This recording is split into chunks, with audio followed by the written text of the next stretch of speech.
Hi everyone, welcome to Day 2 Life. So on day 2, it is about natural presence. So your 54 senses, which are laid out in the book, if you are keen to dive further and use the nature process as your long-term practice. I want to point out that the multiple sensory approach is an addition which was not mentioned in the nature process book, and Tabitha mentioned it in her latest book. So just bear that in mind if you want to purchase a book and dive deep into the nature process. I also want to point out that, again, when you practice the natural presence, it's very easy to get caught up sometimes in your head about, oh, should I memorize my senses, for example.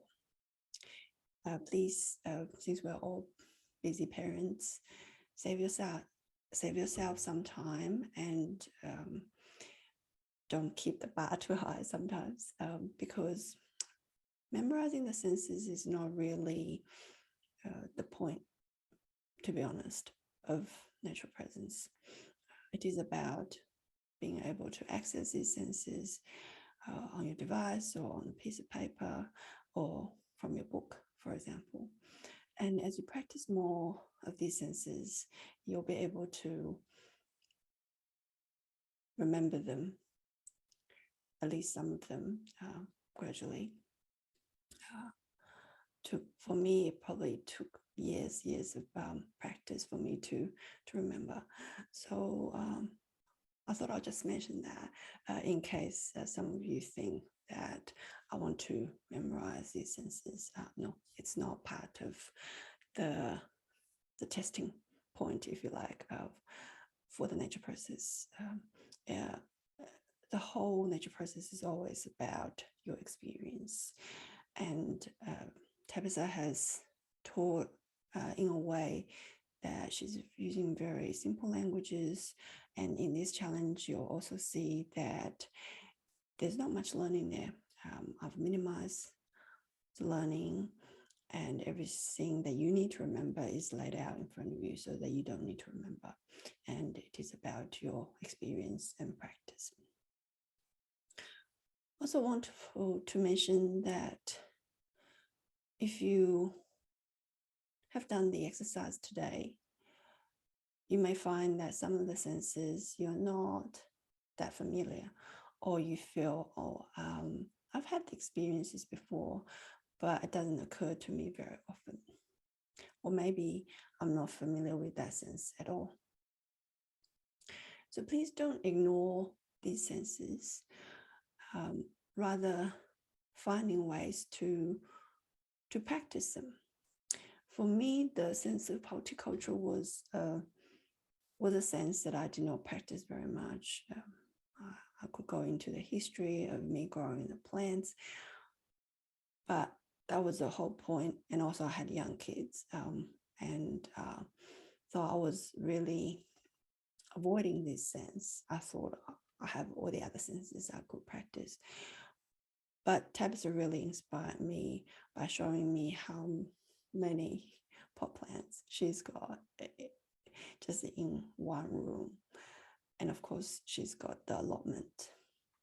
So which really inspired me to really go, okay, maybe this is the time now, because my kids are, they've grown up a little bit. They know not to destroy my plants. And I know in the past I didn't grow my plants very well, but it's a time. So I did start growing my plants from June. And to my surprise, to be honest,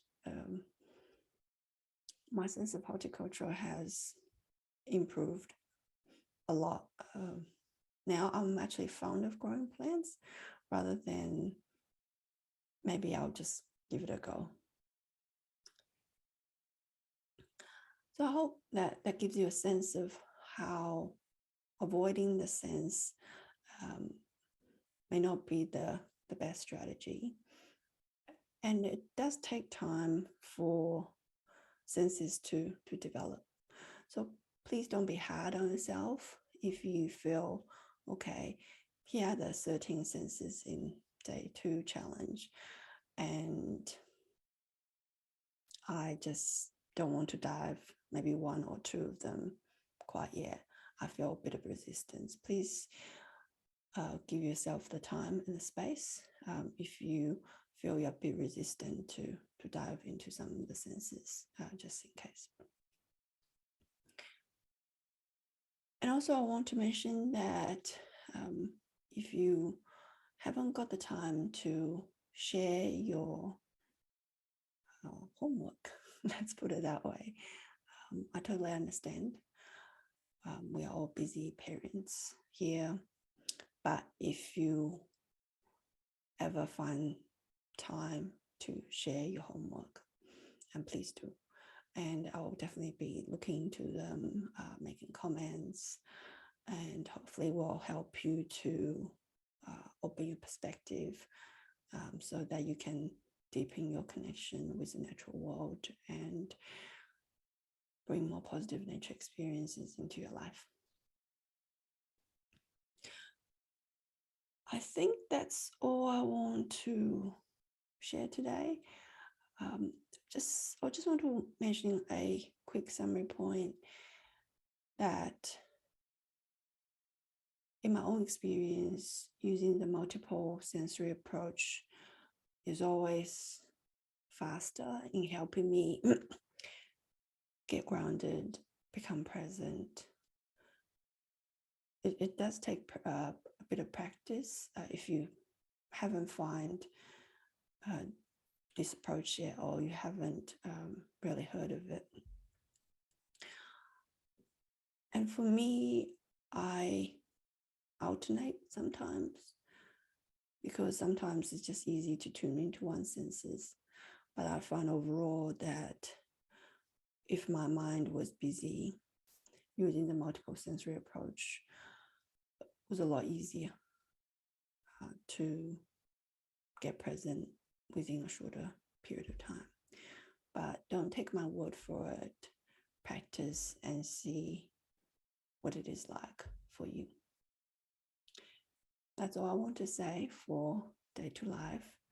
And if you're watching, thank you for tuning in. And hopefully I'll see your questions or see you Day 3 Live. Bye for now.